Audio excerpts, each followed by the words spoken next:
Para nosotros, lo imprevisible es algo previsible. Acércate a Provincia Seguros, una empresa del Grupo Vapro. Buenas noches. Voy a ser breve y puntual en esta segunda presentación de Ernesto Che Guevara, sobre todo porque ustedes me van a ver luego con una diferencia de 10 años. A favor, claro. Simplemente reparar no una falla, sino un episodio histórico. Cuando fue realizado este documental, todavía no habían aparecido los restos de Ernesto Che Guevara, acontecimiento que se produce en 1997. Esos restos luego fueron trasladados a Cuba, hoy descansan en un mausoleo y es simplemente el único añadido, la única enmienda que le queremos hacer a la presentación del programa que viene.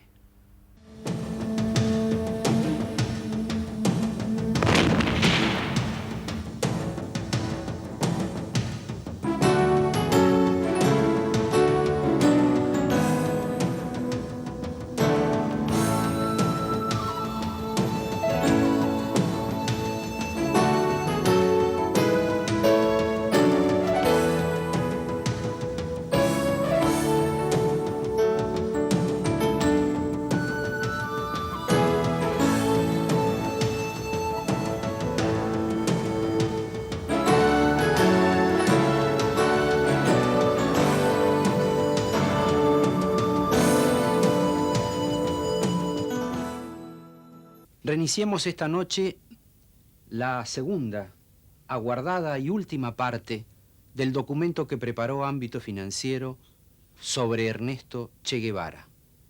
Ese argentino universal, el más universal de todos posiblemente, que emergió en aquella prodigiosa década de los 60.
El bloqueo imperialista.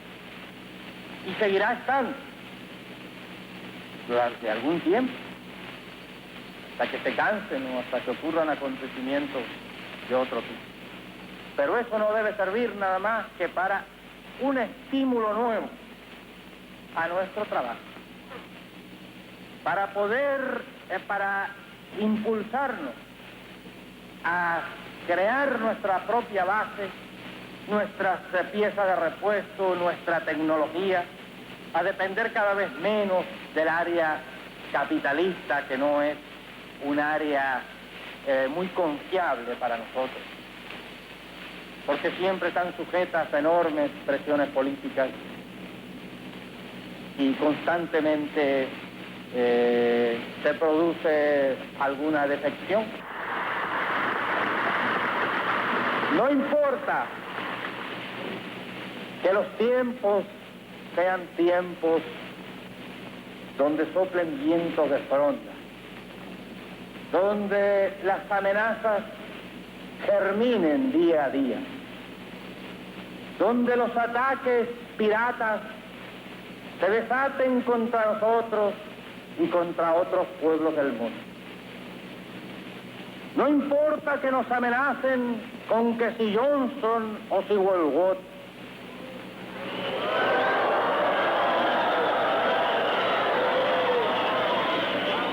es decir, Juana o su hermana.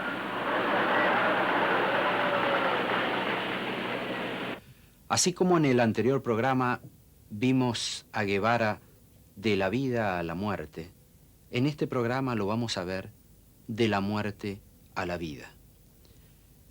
Y la muerte, su fin, en Bolivia se lo celebra como una suerte de triunfo de una parte del ejército boliviano, de los Rangers, que lo capturaron y luego finalmente lo ultimaron.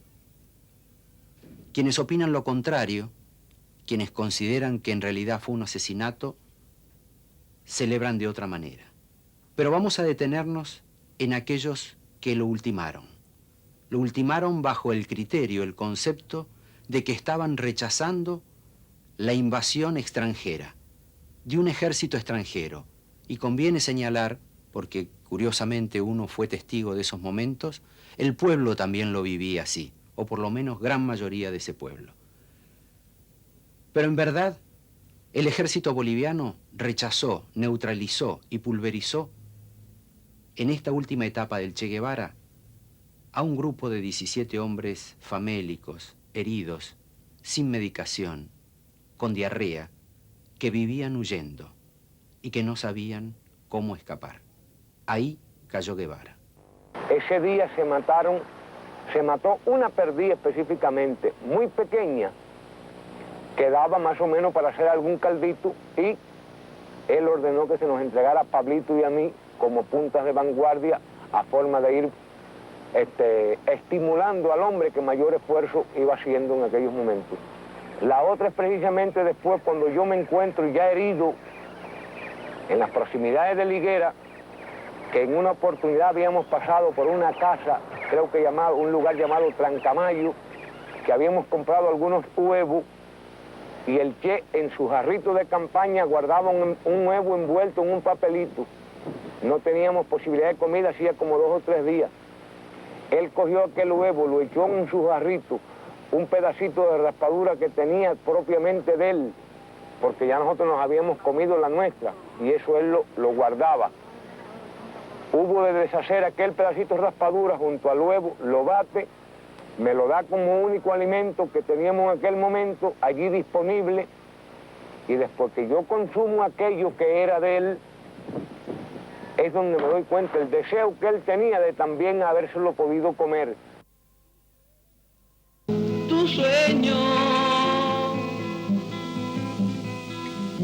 tu guerrillera estampa, Ernesto.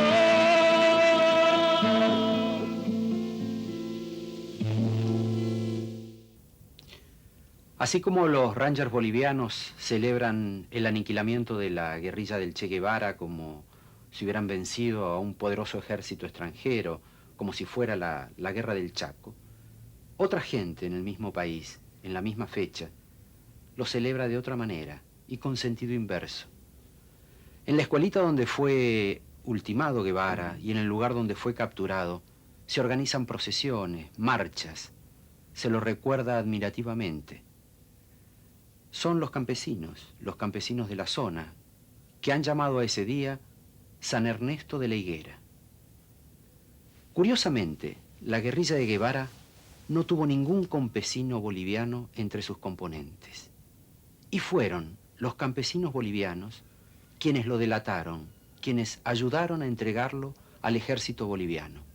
Y esto lo reconoce el propio Che Guevara en su libro, en su diario, cuando habla de esos campesinos que parecían sordos, que parecían paredes. Pero esta en la historia del Che Guevara es una de sus tantas, de sus múltiples paradojas. La muerte,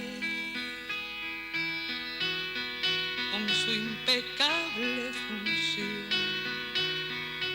de artesana del sol, que hace héroes, que hace historias, y no sé de un lugar para morir en esta tierra por el futuro. ¿Qué ejemplo se ha convertido en puñal? Se ha convertido en fusil, se ha convertido en la trinchera de la voluntad. Antes de la experiencia guerrillera en Bolivia, el Che había participado en otra, en el Congo, lo que es hoy el Zaire. También, esa experiencia nadie la puede explicar, porque la gente era otra, el idioma era otro, todo era otro mundo para el Che Guevara. Inclusive cuando Guevara se lo comenta al líder egipcio Gamal Nasser y le propone su propósito revolucionario en el África, Gamal Nasser dice: este hombre parece como Tarzán, como el hombre blanco otra vez entre los monos, el hombre blanco otra vez entre los negros. Misión imposible. Y lo fue. Lo del Congo fue un fracaso total. La otra pregunta es, ¿por qué eligió Bolivia más tarde? Una impresión muy fuerte. Esos días nomás salían en los periódicos que el Che posiblemente estaba en Colombia o estaba en algún país donde se estaban desarrollando guerrillas. Y para mí realmente era una sorpresa enorme en verlo justamente allá en territorio boliviano. El Che ahí comenzó a explicarnos el objetivo de la lucha, la necesidad de iniciarla aquí en el país, porque la consideraba que era el país, tanto geográfico como políticamente, con mejores condiciones. Él reiteró posteriormente, y me lo dijo a mí, que él estaba de paso por aquí, que aquí se comenzaba la lucha, pero que su objetivo era Argentina, su país.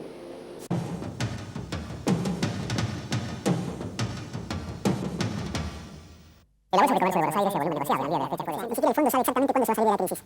Del poder del doctor Duhalde para la República Argentina, quizás.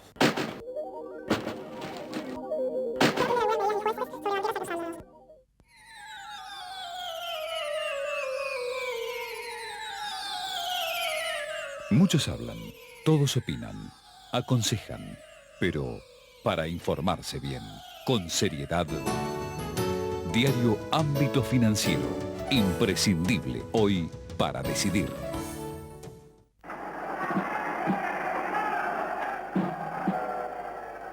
Finalmente, un destacamento de lanzagases de la policía, al mando de un coronel, expulsó al presidente constitucional. Un nuevo golpe militar se había consumado. En 1966, Ámbito Financiero no existía, pero Argentina ya lo necesitaba. Diario Ámbito Financiero, el mejor informado del país.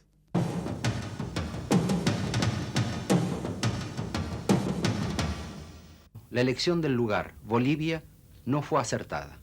Políticamente, Bolivia tenía un gobierno democrático, horrible pero democrático, y con representantes comunistas en el Parlamento. Militarmente, Guevara partió con algunos hombres de su absoluta confianza, veteranos de la Sierra Maestra, pero sin el apoyo local, cuestionado por el Partido Comunista de Bolivia y con algunos elementos dentro de sus propias tropas que después se revelaron delatores. Geográficamente, por otra parte, Bolivia era un lugar rodeado por naciones poderosas, y la salida de Bolivia era harto difícil. Por último, quedaba otro problema para la guerrilla, el idioma. Los indios hablaban aymara o quechua, y Guevara y su gente naturalmente no sabían nada de esto.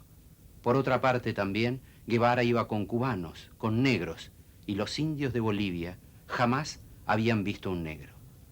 De cualquier modo, esta inquietud sobre la urgencia por encontrar un sitio para combatir en América Latina, la trata de revelar el propio Guevara.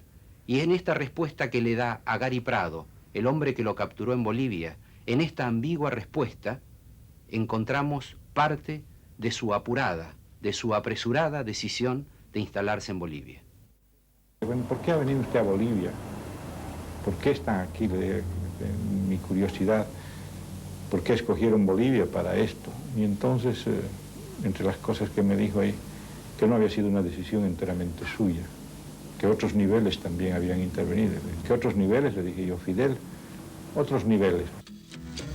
Quiero una América entera fusil en la mano. No quiero estatuas ni olores.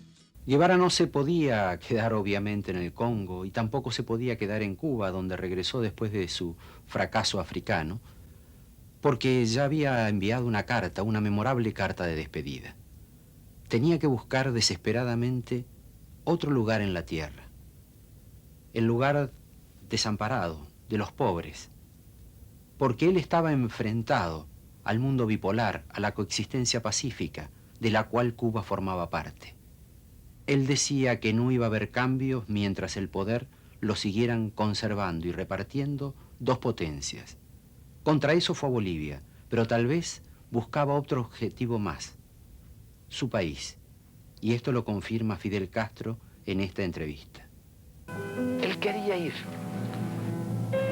para Sudamérica. Esa era una vieja idea. Porque cuando él se sumó a nosotros en México, él no es que pusiera una condición, él planteó una sola cuestión. Dice, yo lo único que quiero es que si después que triunfe la revolución, yo quiera irme a luchar a Argentina, a su país, que no se me limite esa posibilidad. Que razones de Estado no impidan eso. Y yo se lo prometí. Eso estaba muy distante, ¿no?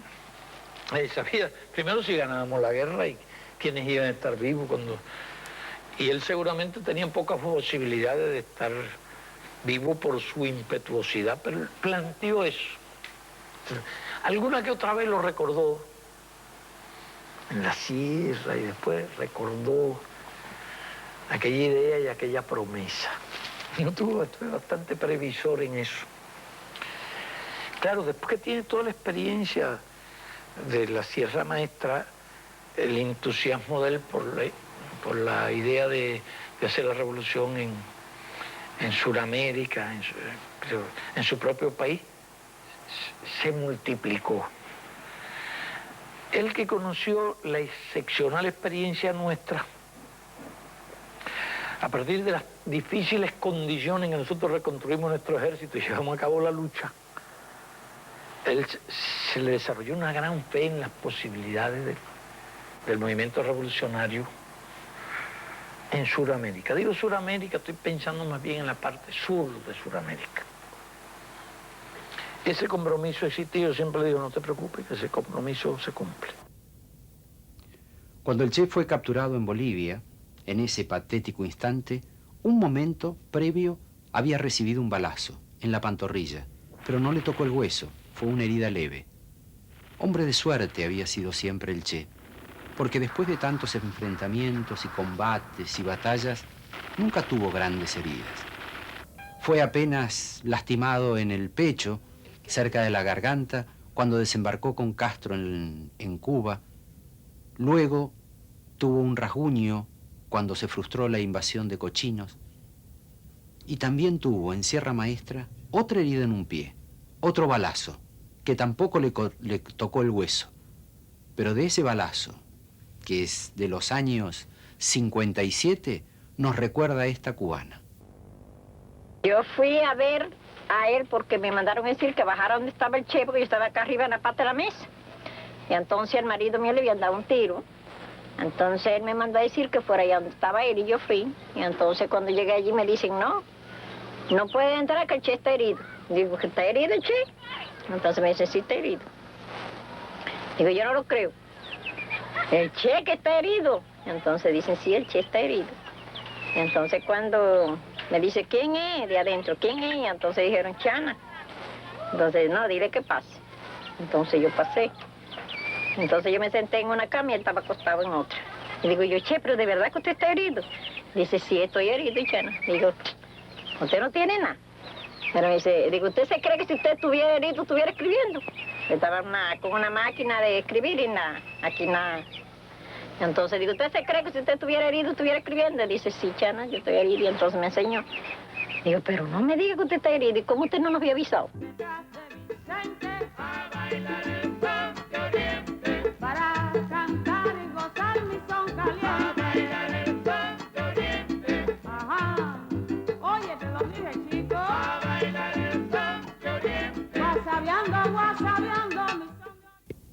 Herido como estaba en Bolivia, igual Guevara pudo recorrer 5 kilómetros de montaña hasta llegar al pueblo de La Higuera. En todo ese trayecto fue asistido por un soldado. Desde ese momento, que habían pasado unas 6 horas desde el momento de su captura, vivió más de 24 horas, sin hostigamientos, en una pieza de una escuela de esa población, mientras los militares se acercaban para conversar, dialogar y alguno para amenazarlo. Fue cuando llegó la orden de matarlo, cuestión que realizó un suboficial por voluntad propia, y lo hizo de un modo sencillo. Entró por sorpresa a la habitación y disparó con la carabina. Tenía entonces el Che 39 años. Insólitamente, el gobierno anunció, después de haberlo tenido más de 24 horas vivos, después que lo había visto tanta gente, que el Che Guevara había muerto en combate. Su cadáver, aún caliente, luego fue trasladado a otra población, a Valle Grande, donde allí se lo exhibió al periodismo y donde se rescatan esas fantásticas fotografías que han pasado a la inmortalidad con el cuerpo yacente de Guevara. Más tarde, para probar su identidad, le amputaron las manos, como a Juan Perón. No es el único dato en que coinciden Perón y Guevara, el de las manos. Hay otros, porque la fecha en que Perón cumplía años es la misma fecha en la cual Guevara muere. Por eso en la Argentina algunos inteligentes bromeaban diciendo que mientras Perón cumplía años de vivo, Guevara lo hacía de muerto. Esas manos conservadas en formol, igual que el diario boliviano del Che y una mascarilla con su rostro, fueron más tarde derivados a Cuba, tras una sonada operación de inteligencia castrista que implicó no solo la compra de ese material, sino también la compra a un ministro boliviano. El cuerpo de Guevara desapareció. Decían que no podían conservarlo en Valle Grande porque no había cámaras frigoríficas. Y desapareció como en su momento el de Vita. Se supone que un oficial lo incineró por partes para que no quedaran ni las cenizas como recuerdo, como si los recuerdos requiriesen de ese testimonio. También fue más tarde a Cuba el reloj Rolex que llevaba el Che encima, pero este ya no fue una compra, fue un gesto generoso del oficial que lo capturó en su momento, Gary Prado. Al Che lo detiene este oficial que provenía justamente de la primera camada del ejército de la revolución que en 1952 instaló Víctor Paz Estenssoro con pretensiones izquierdistas. Y al Che lo mandan a matar 3 generales. Uno de ellos es Juan José Torres, quien años más tarde sería presidente de Bolivia como jefe de un gobierno revolucionario de izquierda. Otra paradoja más en las tantas del sino guevarista. Entre esas paradojas vale aquí recordar lo que proponía Guevara. Ahora sí, la historia tendrá que contar con los pobres de América, con los explotados y vilipendiados de América Latina, que han decidido empezar a escribir ellos mismos para siempre su historia. Y esa ola de estremecido rencor, de justicia reclamada, de derecho pisoteado que se empieza a levantar por entre las tierras de Latinoamérica, esa ola ya no parará más. Esa ola irá creciendo cada día que pase, porque esa ola la forman los mayoritarios en todos los aspectos, los que acumulan con su trabajo las riquezas, crean los valores, hacen andar las ruedas de la historia y que ahora despiertan del largo sueño embrutecedor a que los sometieron. Porque esta gran humanidad ha dicho basta y ha echado a andar. Y su marcha de gigantes ya no se detendrá hasta conquistar la verdadera independencia por la que ya han muerto más de una vez inútilmente. Ahora, en todo caso, los que mueran, morirán como los de Cuba, los de Playa Girón, morirán por su única, verdadera e irrenunciable independencia.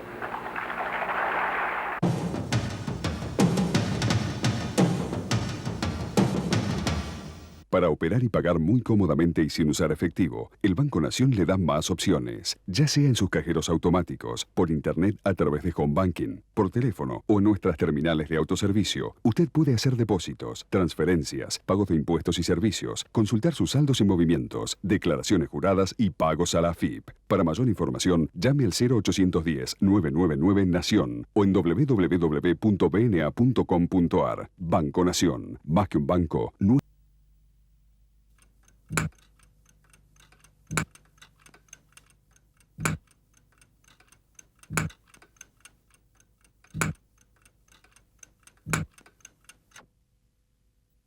Primero en leerse en todo el país. Vía satélite. Horas ganadas a los demás medios de Buenos Aires. Ámbito financiero, el mejor informado del país y el de más rápida llegada.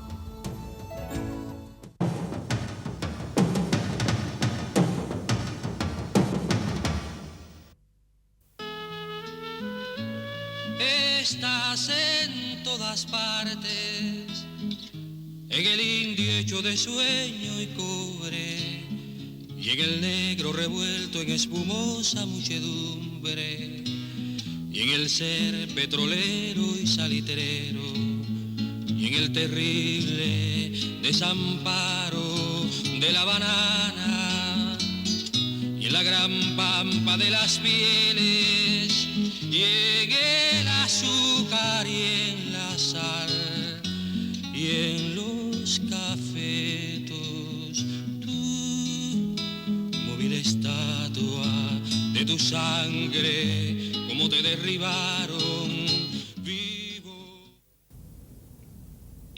Sabemos entonces lo que los cubanos lograron rescatar del Che en Bolivia y que lo conservan en un museo de La Habana.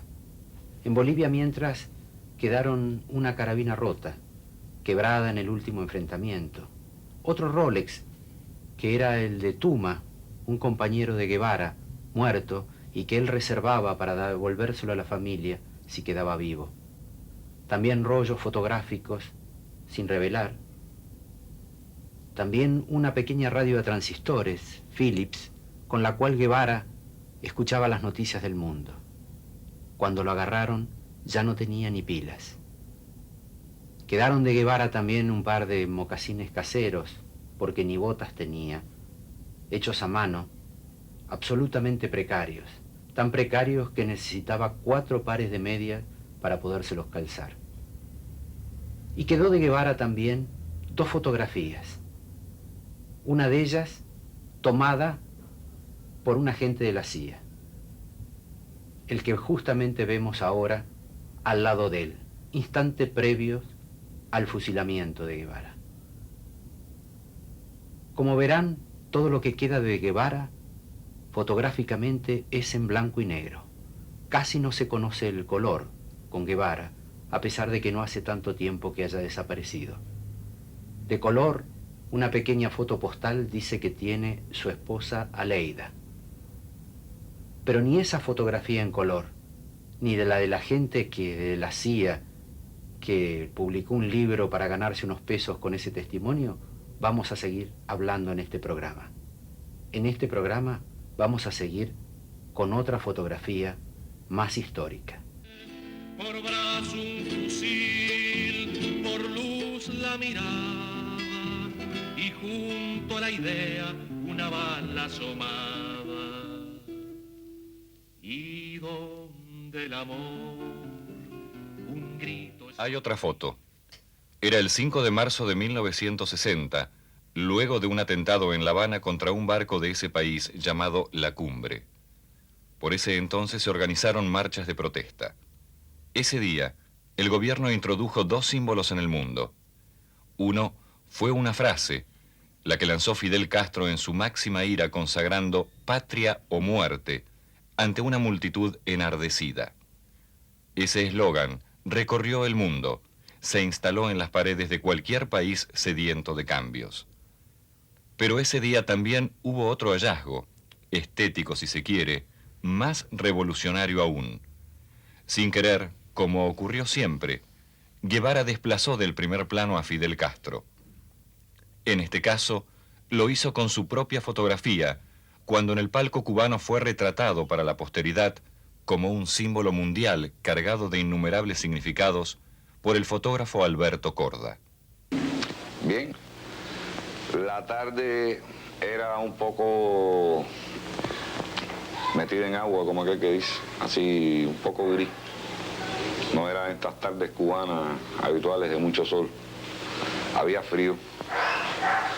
Entonces estoy recorriendo los personajes de la tribuna, captándolos. Y en esa primera fila que da al público que está abajo, pegado a la baranda que existe, yo voy paneando mi cámara lentamente. La figura de Che no está ahí en ese momento. Yo hago un paseo con el lente 90 milímetros buscando las figuras así, y él no está. Vuelvo a hacer lo mismo, y en ese momento, cuando vengo con el paneo, aparece la imagen de Che. O sea, Che estaba situado, pero en un segundo plano. Con esa visión, ese rostro que aparece en la foto así, se me mete dentro del visor de la cámara. Yo te digo honestamente que la cara de él me impresionó tanto cuando yo la vi en el visor, y me impresiona tanto esa cosa que hay en el rostro de él, que es lo que se ve en la foto. Me impresiona tanto cuando lo veo en la cámara, que te digo que lo que a mí nunca se me olvida es que instintivamente hice como una cosa así hacia atrás, ¿no? Me asustó, se te puede decir, un poco. Y al mismo tiempo asustarme, apreté el obturador. Y entonces ahí queda la imagen esa.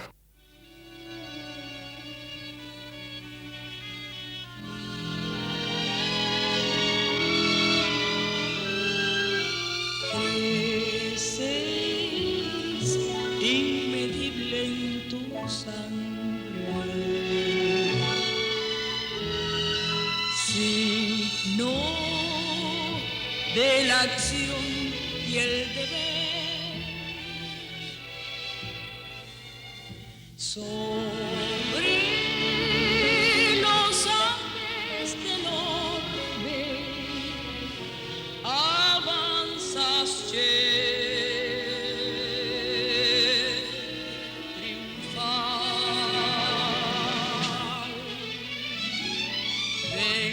Vences, comandante señero. Entre los panegíricos continuos que el gobierno cubano hace sobre el Che, este año publicó una investigación en torno a un costado casi desconocido de Guevara, su pasión por el deporte. Así como Perón era hincha de un equipo chico, Tigre, Guevara en fútbol, por responder a su origen, adhirió a los colores de Rosario Central y, naturalmente, como cualquier joven argentino, jugó al fútbol.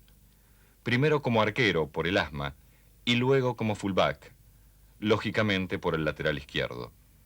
Jugó en Córdoba, en Buenos Aires, en algún picado por América Latina, y ya grande y funcionario, un día se puso a jugar con los checoslovacos en la Plaza de Praga.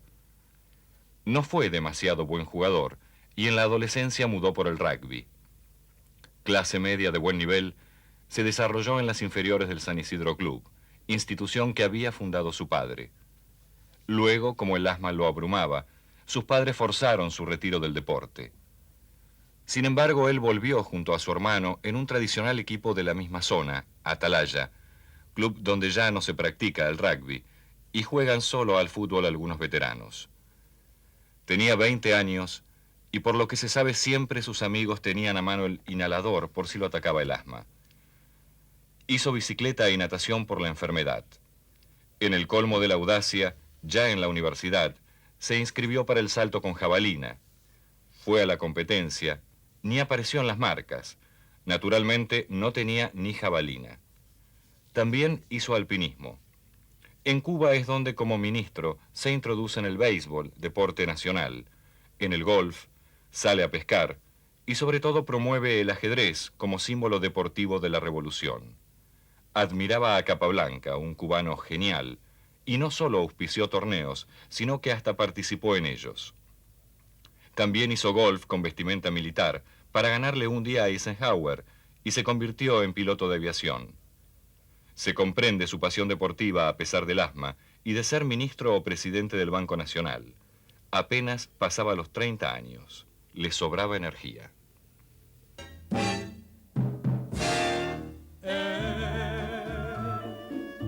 Una alegre campilla donde florece la piña, aroman las flores y arrulla el palmar.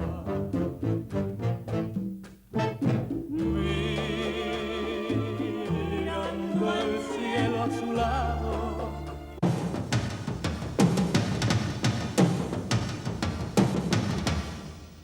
Para operar y pagar muy cómodamente y sin usar efectivo, el Banco Nación le da más opciones, ya sea en sus cajeros automáticos, por internet a través de Home Banking, por teléfono o en nuestras terminales de autoservicio. Usted puede hacer depósitos, transferencias, pagos de impuestos y servicios, consultar sus saldos y movimientos, declaraciones juradas y pagos a la AFIP. Para mayor información, llame al 0810-999 Nación o en www.bna.com.ar.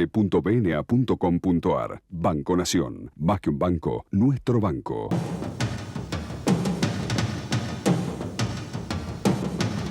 Al embarcarse en el Granma desde México acompañando a Fidel Castro, le escribe a su familia y ya habla de San Carlos Marx. Tenía 28 años, estaba inflamado de revolución. 2 años antes, en Guatemala, por primera vez aprende a manejar un fusil para hacer una guardia a favor del gobierno de Jacobo Arbenz, que fue destronado por los Estados Unidos. Más joven, todavía sin ser médico, cuando hizo un recorrido por el sur argentino, Chile, Perú y Brasil, en una moto Norton 450 con su amigo Alberto Granados, había llevado un revólver como precaución. Por entonces, prefería los libros a las armas y sobre todo escribir, no solo páginas de uno, sino de varios diarios. Está probado por anotaciones en los propios libros que leyó pausadamente las obras completas de Lenin cuando fue funcionario en Cuba. También se hacía tiempo para otras lecturas, no solo políticas. Inclusive, cuando estuvo en el Congo fracasando también con la guerrilla, desde allí pidió que le enviaran libros sobre Hegel. Algunos de esos libros que lo acompañaron en esa etapa están enterrados en la selva africana. Era un apasionante lector y sobre todo le gustaba leer en el baño, hábito de los argentinos que probablemente sea universal. Prefería las biografías noveladas, además de la farragosa literatura marxista. Y la poesía, una de sus debilidades. Se sabía de memoria el canto general de Pablo Neruda y sorprendía que se conmoviera tanto con el cubano Nicolás Guillén como simultáneamente con el peruano César Vallejo, 2 poesías tan diferentes. A veces incluso sorprendía improvisando discursos en donde nombraba versos o poetas, como en esta ocasión. Si ustedes me permiten, les voy a empujar un pequeño versito.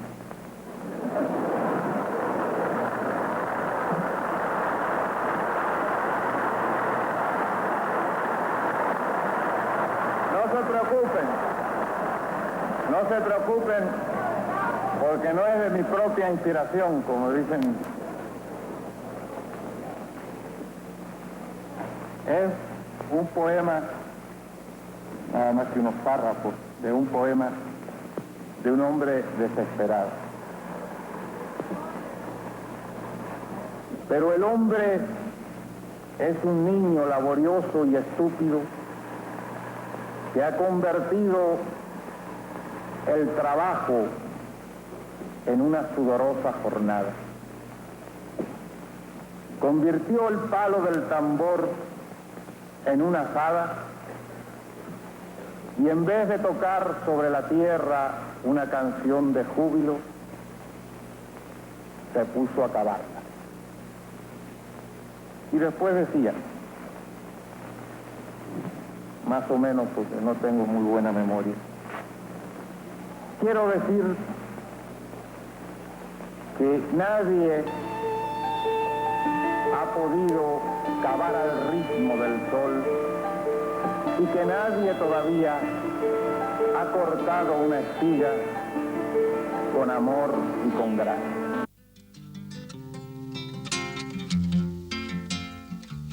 Si el poeta eres tú,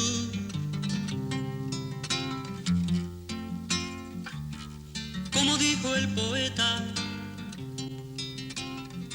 y el que ha tumbado estrellas en 1000 noches de lluvias coloridas eres tú, que tengo yo que hablarte, comandante.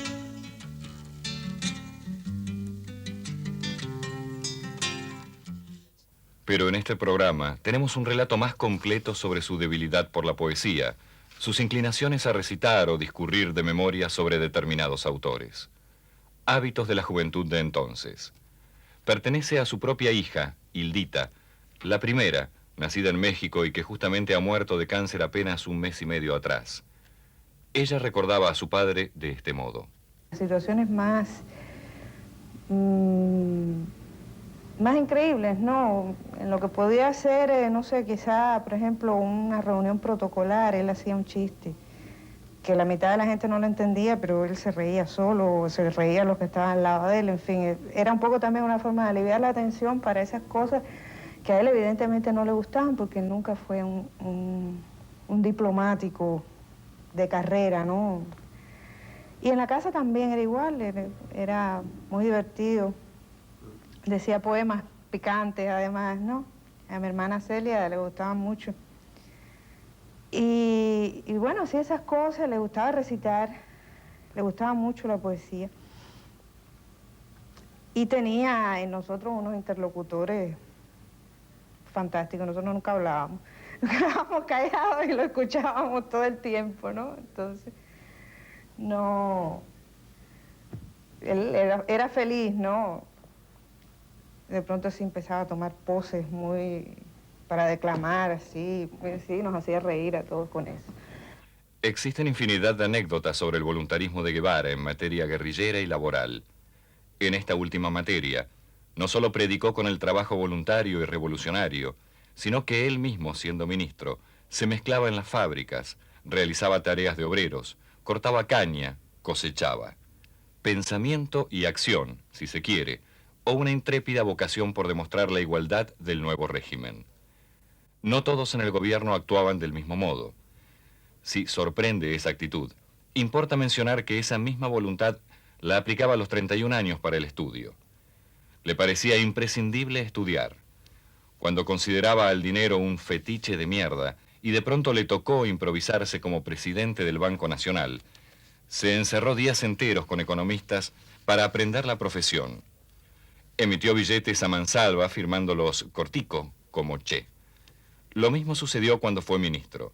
Más allá del resultado de sus gestiones, el hecho es que a él no le importaba ser alto funcionario, tercero o cuarto hombre en la pirámide del gobierno. Igual estudiaba, sistemática y apasionadamente. Lo recuerda un profesor.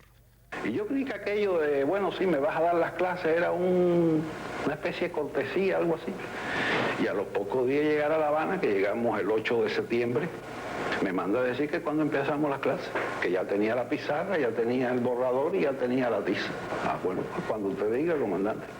Bueno, pues ven mañana por aquí. Él estaba en el INRA entonces, jefe de industrialización del INRA. Y empezamos allí las clases. Y ahí duraron. Cuando él pasó al banco, era más fácil, pues yo estaba en el banco con él también, así que era más fácil darle clase. Y después, cuando él salió para industria, seguimos las clases. Hasta un momento en que yo le dije, mira, ya yo te he dado todo lo que yo sé. Ya yo no sé más nada, no tengo más nada que dar. Fueron 5 años, ¿sabes? 5 años sin fallar nunca. Él dejó de dar clases los días que no estaba en Cuba. El día que le dije que ya yo no tenía más nada que darle, me dice, bueno, dame programación lineal. Digo, no, yo nunca he dado clase de eso. He leído algo sobre eso. Dice, ¿por qué no la estudiamos juntos? Digo, bueno, vamos a estudiarla juntos. Esta manía por el estudio en Guevara parece, a más de 30 años de distancia, la búsqueda capitalista de la excelencia. No hay ideologías en esto, sí un reconocimiento a una búsqueda por mejorar la inteligencia humana. Escuchemos un testimonio en ese sentido por parte de él mismo, quizás el mejor de los ejemplos que no solo valió para los cubanos. Ahora hay una consigna que es la lucha por el 6º grado. Pero acuérdense, recuérdenlo bien, que dentro de unos años, no vamos a decir qué año, pero dentro de unos años, el que tenga 6º grado, nada más, será analfabeto.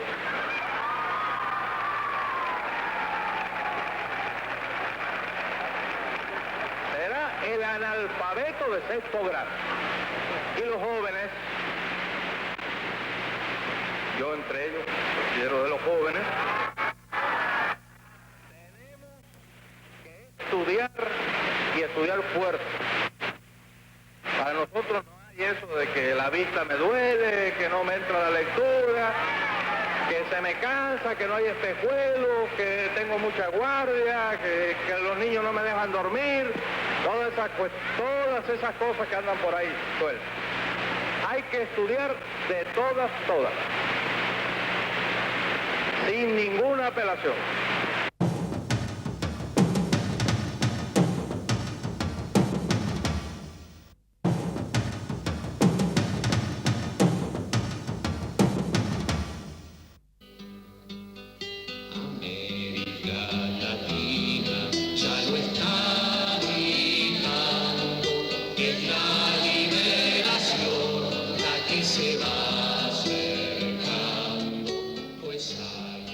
Guevara era flaco cuando estaba en la guerrilla, porque como funcionario, a pesar del deporte y el trabajo voluntario, engordó bastante. Y eso que decían que era poco exigente con la comida. Le gustaba la carne asada y rechazaba el pescado porque le producía alergia. Casi una tontería parece esto a la distancia. En la guerrilla el Che comió cualquier cosa, especialmente en el África. Debió tener, como sus compañeros, estómago de acero. Algunas narraciones en los diarios del Congo sobre la variedad animal y el estado en que se los comía casi se vuelve irrepetible por el buen gusto del programa. No existen casi fotografías del Che en Cuba en short de baño, señal de que iba poco y nada a la playa, a pesar de esas maravillosas costas y de que a él le gustaba nadar, sobre todo estilo mariposa. Cuando se bañaba en la casa, le gustaba hacerlo con agua bien caliente, una forma de revolucionar la sangre, decía. Siempre se dejó su barba rala entre guerrilla y guerrilla. O sea, cuando estuvo en el gobierno. Con el cabello fue diferente. Al triunfar la revolución, cuando se casa con Aleida, se muestra prolijo con el corte de pelo. Lo mismo se advierte cuando viaja al exterior y se entrevista con presidentes y primeros ministros en buena parte del mundo. Pero esa costumbre la burló varias veces y como funcionario solía usar el cabello largo. Si hay diferencias entre la gordura obligada del funcionario y la dieta obligada de la selva, lo más notable del cambio fisonómico del Che fue cuando abandonó Cuba. Entonces, al marchar al Congo, adoptó la misma apariencia que luego repitió antes de ir a Bolivia. Se afeitó primero, se cortó el pelo convenientemente y se hizo fotografiar con un puro en la boca. Esa foto también recorrió el mundo, pero en verdad, el Che buscó otra identidad. Se hizo virtualmente depilar gran parte de su cabeza en lugar de afeitársela para no despertar sospechas. Se encaneció los costados y calzado con lentes de intenso aumento semejaba un hombre de 55 o 60 años. Con esa apariencia, ingresó a Bolivia, llevando además una incómoda prótesis para deformarse la boca que virtualmente le impidió comer en su viaje por avión de Cuba a Praga y de Praga a Brasil. Desde allí ingresó a Bolivia. También usó entonces un traje con suplementos de peso en solapas y en el cuello que le recordaban las cercanías con los ancianos. Ese traje, apenas llegado a Bolivia, fue devuelto a Cuba y hoy se encuentra en un museo. Esa impresionante caracterización, que no fue descubierta por ningún servicio de inteligencia, tuvo además una prueba antes de partir de Cuba. Escuchemos el relato de la boca misma de Fidel Castro recordando el episodio. El día que se fue yo hasta incluso hice una broma. El día que se marchó definitivamente, invité a varios compañeros de la dirección del partido, de los demás confianza, y le invité a una comida con un un visitante que teníamos. El visitante era el Che, ya disfrazado. No lo conocía nadie en absoluto, con el disfraz que se hizo. Y el Che ha estado almorzando con otro en una casa aquí en La Habana el día antes de irse, y los compañeros no lo conocían. Los compañeros entonces tuve yo que decirle que era el Che. Fíjese si estaba realmente bien preparado cuando salió. No lo conocía nadie. Sabemos hoy que el Che no consagró su vida en un leprosario, aunque fue este uno de sus objetivos como médico. Tampoco fue arqueólogo, aunque intentó esa actividad en sus recorridas por el Machu Picchu y por otras zonas arqueológicas de América Latina. Lo que más se sabe es que también frustró su inquietud por la pintura. Quiso estudiar dibujo por correspondencia a los 15 años, pero los problemas económicos de la familia se lo impidieron. A lo largo de su vida, esa predilección artística se advirtió mucho más que la lectura y la escritura. Siempre se refería a cuadros y pintores. Sabemos hoy entonces todo lo que no fue, y parcialmente, lo que fue como soldado, médico o ministro, ídolo o mito. Cerramos esta última parte del programa sobre Ernesto Che Guevara con un recuerdo, si se quiere, nimio, pero que fue constante en Guevara. Por lo menos así lo citan con distintos ejemplos, muchos de los que lo conocieron. Este lo brinda su hija, y aunque parezca una anécdota mínima, tiene un enorme valor como elemento comparativo con cualquier funcionario de este o cualquier otro país. ¿Te gusta la bicicleta? Y digo, sí, me gusta. Pero bueno, te vamos a mandar una a la casa. Yo creo que yo no tuve tiempo de decir que sí. Yo no recuerdo, yo recuerdo exactamente eso, que él me preguntó, me dijo si me gustaría que me mandaran una a la casa, y mi padre contestó, pero es que eso no es suyo, eso es del pueblo. Cuando yo tenga dinero para comprarle una bicicleta a mi hija, yo tendré una bicicleta para mi hija. Mientras tanto, usted no tiene ningún derecho a regalar la propiedad del pueblo. Debe haber sido una lección muy grande, ¿no? Para mí lo fue, por supuesto, además porque después me estuvo conversando de eso, ¿no? Me dijo por qué, me explicó por qué él había tenido aquella respuesta, y me dio me prometió que en el primer momento que pudiera yo iba a tener mi bicicleta, y efectivamente, tiempo después, yo tuve mi bicicleta. Así hemos llegado al final de estas dos emisiones sobre Ernesto Che Guevara. Un final que tal vez no tenga final, porque la historia del Che Guevara se sigue multiplicando, como hemos visto a lo largo de las décadas, porque finalmente el Che Guevara es apenas una idea, o mucho más que una idea.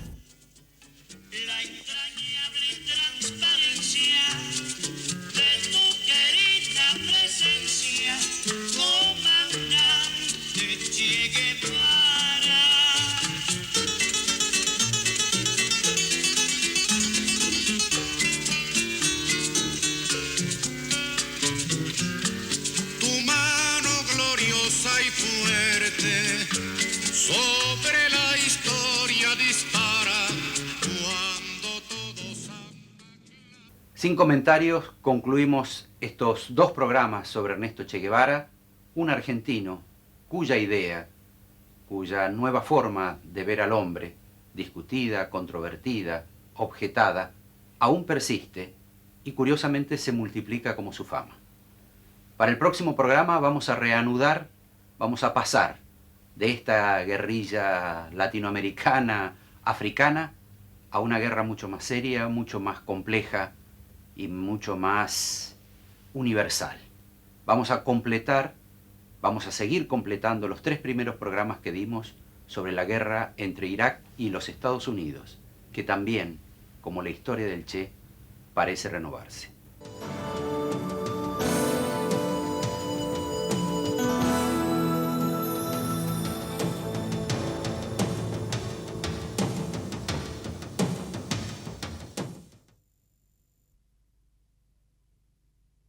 Para nosotros, lo imprevisible es algo previsible.